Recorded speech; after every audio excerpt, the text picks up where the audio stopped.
भिगवण असो, दोन वेगवेगळी प्रकरणं आहेत, पण बोट मात्र एकाच व्यक्तीकडे. का बरं? राहुल कुलच का टार्गेट होत आहे? आज आपण हेच भिगवण प्रकरणात सुरुवातीला अपहरणाचा आरोप झाला, रास्ता रोको, नाकाबंदी आणि तणाव. नंतर मुलगी आणि तरुण पोलिसांसमोर हजर झाले. मुलीने प्रतिज्ञापत्रात काय म्हटलं? मी माझ्या इच्छेने गेले होते. म्हणजे कायदेशीर दृष्ट्या हे चित्र बदलतं. सलग धक्का देणारा नेता कोण? तर आमदार राहुल कुल. 2009 पराभव झाला, 2014, 2019 आणि 2024 सलग 3 वेळा त्यांचा विजय झाला. मित्र म्हणजे सत्ता केंद्राशी त्यांचा थेट कनेक्शन आला.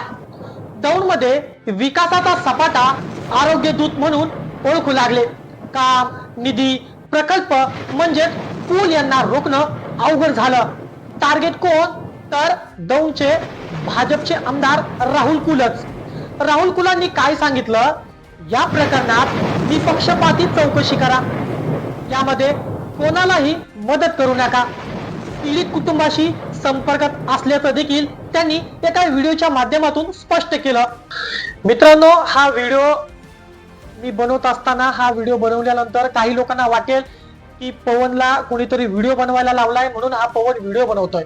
मित्रांनो, असं काही नाही. माझ्या युट्यूब चॅनलचं नाव आहे निर्भीड पवन 2.0.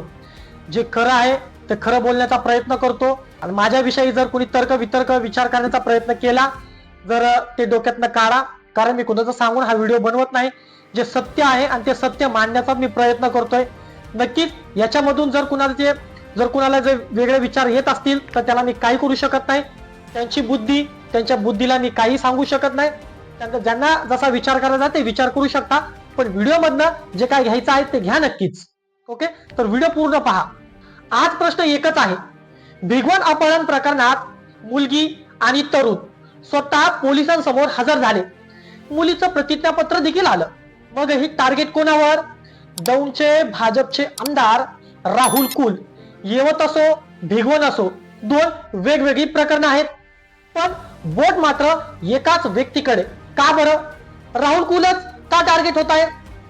आज आपण हेच उघड करणार आहोत. भिगवण प्रकरणात सुरुवातीला अपहरणाचा आरोप झाला, रास्ता रोको, नाकाबंदी आणि तणाव. नंतर मुलगी आणि तरुण पोलिसांसमोर हजर झाले. मुलीने प्रतिज्ञापत्रात काय म्हटलं? मी माझ्या इच्छेने गेले होते. म्हणजे कायदेशीर दृष्ट्या हे चित्र बदलतं. पण सोशल मीडियावर आणि राजकारणात आरोपांचं वादळ काही थांबलं नाही. या प्रकरणाचा केंद्रबिंदू गुन्हेगार असायला हवा, पण चर्चा फिरतीये राजकारणाकडे. पुणे जिल्हा म्हणजे राष्ट्रवादीचा बालेकिल्ला, पवारांचं सत्ता केंद्र. इथेच राजकारणात पानं देखील हलत नाही. हे तितकंच खरंय आणि हे वास्तव आहे. पण या सत्ता केंद्राला सलग धक्का देणारा नेता कोण? तर आमदार राहुल कुल. 2009 पराभव झाला, 2014, 2019 आणि 2024 सलग 3 वेळा त्यांचा विजय झाला. बारामतीच्या शेजारीत असलेल्या मतदारसंघातून राष्ट्रवादीच्या बालेकिल्ल्यात भाजपचा आमदार.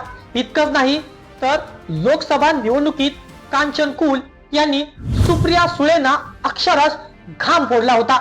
दिल्लीपर्यंत चर्चा झाली. अमित शहांनी उल्लेख देखील केला असं बोललं जातं. यानंतर काय झालं? राहुल कुलांनी पुणे जिल्ह्यात भाजपची ताकद वाढवायला सुरुवात केली आणि भाजपची ताकद वाढली देखील. प्रदीप कंद, संग्राम थोपटे गट, इंदापूर मधील दिग्गज एका मागोमाग एक भाजपमध्ये एंट्री करू लागले. यामुळे कोण अस्वस्थ झालं? तर ही जुनी राजकीय मंडळी. फक्त विरोधक नाही तर भाजपमधील काही जुनी मंडळी सुद्धा अस्वस्थ. कारण राहुल कुल फडणवीसांचे निकटवर्तीय, विखे पाटलांचे विश्वासू आणि जयकुमार गोरे यांचे मित्र. म्हणजे सत्ता केंद्राशी त्यांचा थेट कनेक्शन आला. दौंडमध्ये विकासाचा सपाटा आरोग्य दूत म्हणून ओळखू लागले. काम, निधी, प्रकल्प म्हणजे कुल यांना रोखणं अवघड झालं. मग काय करायचं? तर राजकीय संधी मिळाली की आरोपांची तोफ डागायची. भिगवण प्रकरणात आरोपींचे फोटो वेगवेगळ्या नेत्यांसोबत असतात, पण सोशल मीडियावर टार्गेट कोण? तर दौंडचे भाजपचे आमदार राहुल कुलच. राहुल कुलांनी काय सांगितलं?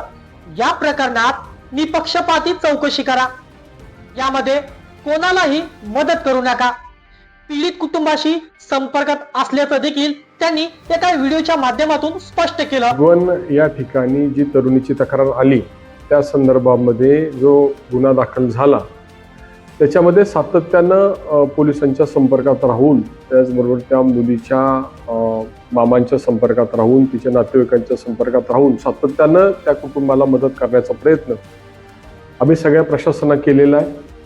काल त्या मुलीचा शोध घेईपर्यंत दर तास 2 तासाला पोलीस प्रशासनाला तातडीनं कारवाई करण्याच्या सूचना मी स्वतः केलेल्या आहेत. काल जे काही मुलगी मिळाल्यानंतर आज जे काही त्या ठिकाणी आरोप झाले त्या संदर्भामध्ये मी एवढंच सांगेल की या सगळ्या परिसरामध्ये काम करत असताना सामाजिक जाणीवेनं आम्ही सगळेजण काम करतो आणि त्यामुळे कुणी जर काही आरोप करत असेल तर मला एक निश्चितपणे मी नमूद करेल की मला एक मुलगी आहे, माझ्या घरात महिला पदाधिकारी राहिलेले आहेत, त्यामुळे महिलांचा प्रश्न कसा हाताळावा याची जाणीव मला आहे. आणि कदाचित आज कोणी स्टेटस ठेवला, हा जो विषय घडला त्यामध्ये कदाचित मी या विषयामध्ये मुलीच्या बाजूनं अतिशय भक्कम भूमिका घेतल्यामुळे असं केलेलं असावं असं माझं प्राथमिक मत आहे.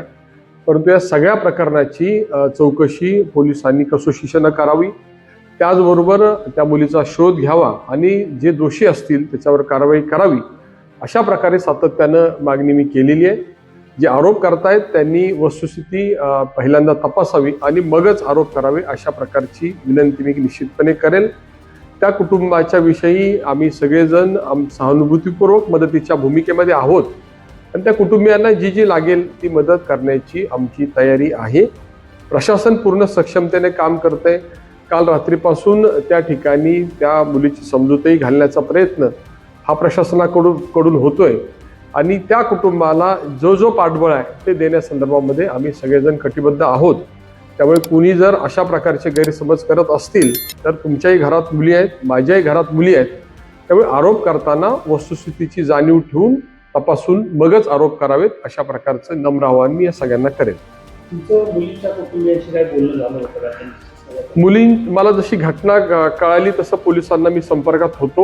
मुलीच्या मामा जे आहेत त्यांच्याशी मी बोललेलो आहे आणि वारंवार पोलिसांनाही सूचना केल्यात की जो तपास चाललेला आहे तो जो तपास आहे त्याची सगळी माहिती त्या मुलीच्या कुटुंबियांना द्यावी आणि सगळ्या बाजूने त्या कुटुंबियांना मदत करावी अशा प्रकारच्या वारंवार सूचना मी पोलिसांनाही केलेल्या आहेत आणि त्या कुटुंबियांच्या नातेवाईकांच्या सुद्धा मी संपर्कात.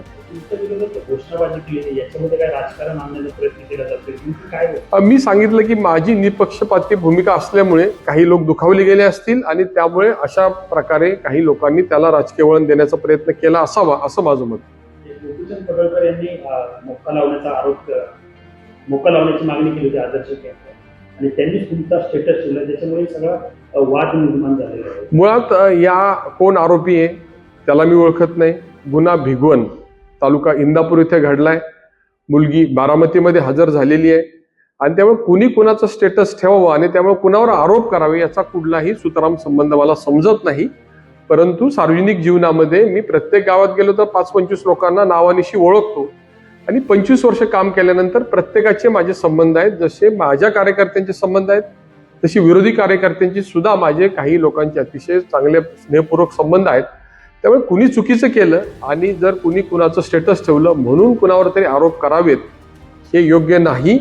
आपण ज्यावेळी सार्वजनिक कार्यक्रमात जातो त्यावेळी सगळ्यांनाच आपण सद्भावनेनं भेटत असतो.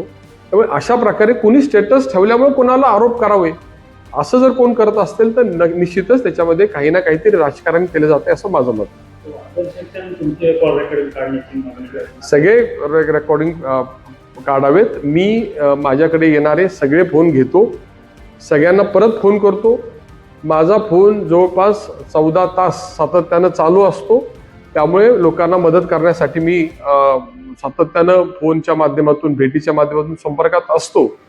त्यामुळे त्यांची जी मागणी आहे माझी उलट या सगळ्या प्रकरणात मागणी आहे की जे दोषी असतील त्याच्यात कठोरात कठोर कारवाई झाली पाहिजे अशा प्रकारची माझी मागणी राहणार आहे. मग प्रश्न असा की जर चौकशी निपक्षपाती आहे, मुलगी स्वतः हजर झाली आहे, तर फक्त राहुल कुलांना का आरोपीच्या चौकटीत उभं केलं जात आहे? राजकीय विश्लेषक काय सांगतात? दौंड तालुक्यात काही अप्रत्यक्ष संघटनांच्या भावना दुखवल्या गेल्या आहेत. राहुल कुल धर्म, जात, गट-तट विसरून काम करणारा नेता मानला जातो. यामुळे काही कट्टर घटक नाराज देखील झाले. स्थानिक पातळीवर अझहर शेख विरोधात अनेक तक्रारी. त्या सगळ्याचा राग कुणावर काढायचा? नेत्यावर.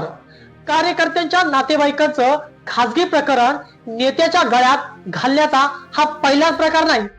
अजित पवारांना देखील हगवणे प्रकरणात जसा नाहक त्रास झाला, तसाच पॅटर्न इथे दौंड मध्ये दिसतोय का, असा प्रश्न आता राजकारणामध्ये विचारला जातोय. खरा प्रश्न काय आहे? मुलगी सुरक्षित आहे का? तिला न्याय मिळतोय का? गुन्हेगारावर कारवाई होते का? पण आपण काय करतोय? राजकीय आरोप प्रत्यारोपात पीडितेला बाजूला सारतोय. हे थांबलं पाहिजे. गुन्हेगार कोण आहे तो पकडला पाहिजे. राजकीय टार्गेटिंग बंद झालं पाहिजे. राहुल कुल टार्गेटवर आहेत, उद्या कोणीही असू शकतो. राजकारणात संधी मिळाली की एखाद्या घटनेचा वापर करून नेत्याला बदनाम करायचं, हा ट्रेंड धोकादायक आहे. आणि महाराष्ट्राच्या राजकारणामध्ये तर नवं नाहीये. महाराष्ट्राच्या राजकारणामध्ये ते पाहायला मिळते. न्याय पीडितेला मिळायलाच हवा, पण राजकीय कटकारस्थान उघड व्हायलाच हवं. सत्य लपणार नाही. काही दिवसात सर्व स्पष्ट होईल. मित्रांनो, तुम्हाला काय वाटतं? राहुल कुलांना जाणीवपूर्वक टार्गेट केलं जातंय का, की खरंच राजकीय जबाबदारी ठरतीये? कमेंट मध्ये तुमचं मत लिहा, व्हिडिओ शेअर करा आणि अशाच धडकेबाज अपडेटसाठी चॅनलला सबस्क्राईब करा. आणि पुन्हा एकदा सांगतो, मी हा व्हिडिओ कुणाच्याही सांगण्यावरून बनवला नाही. जे दिसतंय, जे सत्य आहे तेच मी मांडण्याचा प्रयत्न करतोय.